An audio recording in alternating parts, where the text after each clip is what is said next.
Digital marketing team lead at Instapage, and welcome to Landing Pages We Love with Instapage.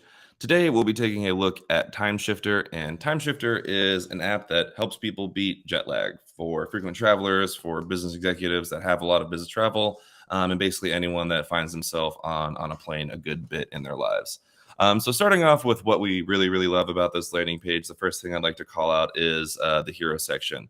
Right away, jet lag is history. It really tells you what the whole point of the product is, like why you would sign up for it, why you would download it. And then right beneath that, it really drives home sort of the quality and the overall appeal of the product. You are going to experience the world's highest rated and most downloaded jet lag app. So it's sort of a 1-2 punch there. Lots of appeal. And then, of course, the download CTAs, because the ultimate goal of the landing page is to, in fact, get someone to download the app. So value, followed by here's the CTA, basically. And right beneath that, I really like the fact that there is a sort of insight to the product right there.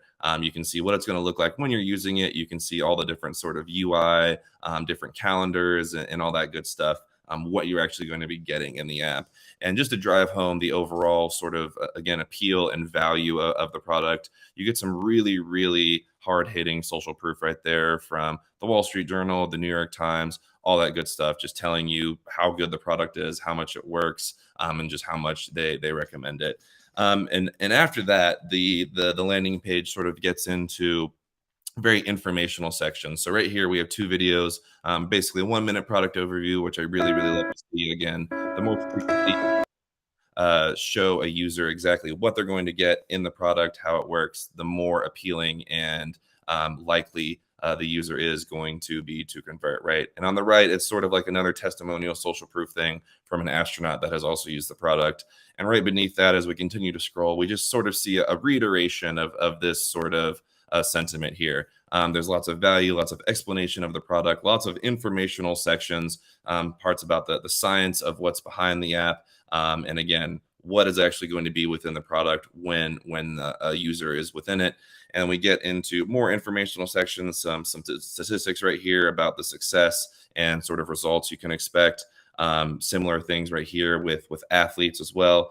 So this whole middle real estate of the page is really designed to drive home information and value to the user on the landing page. So again, information and stats right there, more social proof right beneath that to sort of round out all of this information right here. So you can see that it has a 4.7 out of 5 rating right there, and more social proof from astronauts, business executives, wellness coaches, and all that good stuff. So just a very content heavy section of the page that gives you a lot of information.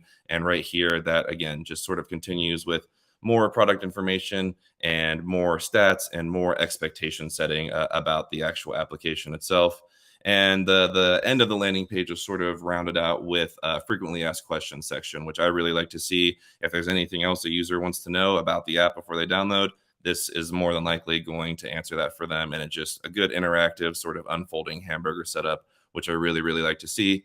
And at the very end of the landing page, we can see more or less more social proof, right? Sort of a crowd appeal on the landing page with active users of the product giving shouts out on different social media platforms. So really like to see that.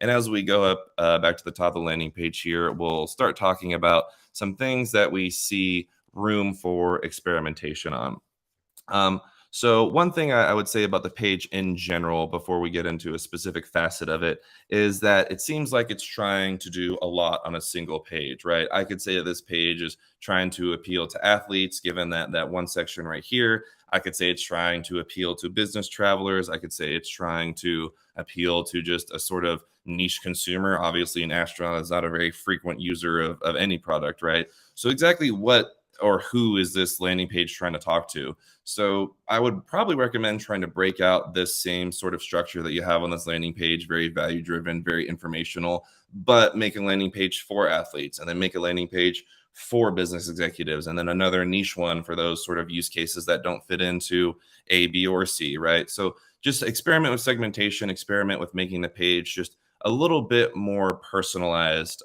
throughout.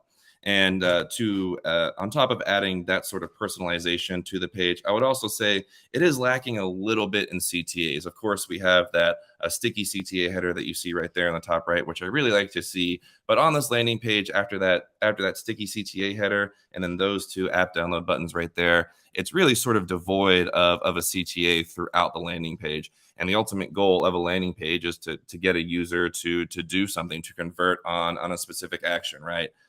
So I would probably experiment with adding a few more dispersed throughout there, either that orange try it free button, or again, more app download buttons as well. And on top of that, maybe sort of remove some of the content sections. I think that the landing page, while it is very informational, it might be sort of an information overload, and we could maybe experiment with taking some sections out and also making them a little bit more relevant. Like if we see the section right above this, the it works section, it seems a little, I would say, flat, honestly. So maybe experiment with changing that header, making this section a little bit more hard hitting, or just taking it out to reduce the scroll depth, because we've been scrolling a lot on desktop here. And so on the mobile view, this is going to be, ×2, and a mobile user is really, really going to be scrolling past all of this. So maybe experiment with taking some sections out. And the last thing I would say I would experiment on is on the very bottom of the page. If we go back to that sort of UGC section, I like the fact that it is UGC and you can see actual users of the product, but I would probably try to implement some sort of social listening tool right here to where it's more active. It's an active scroll of content, either through a social listening plugin or just video testimonials from a given Instagram or TikTok user, and just make this more active, make it more of a card system instead of just this static image.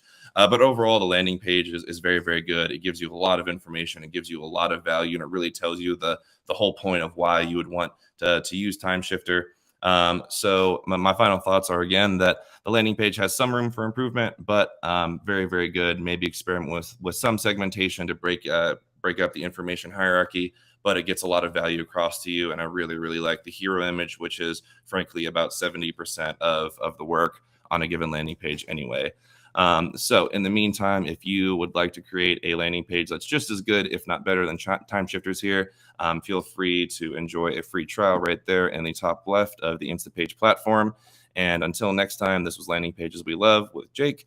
And thank you for your time, everyone. See you next time.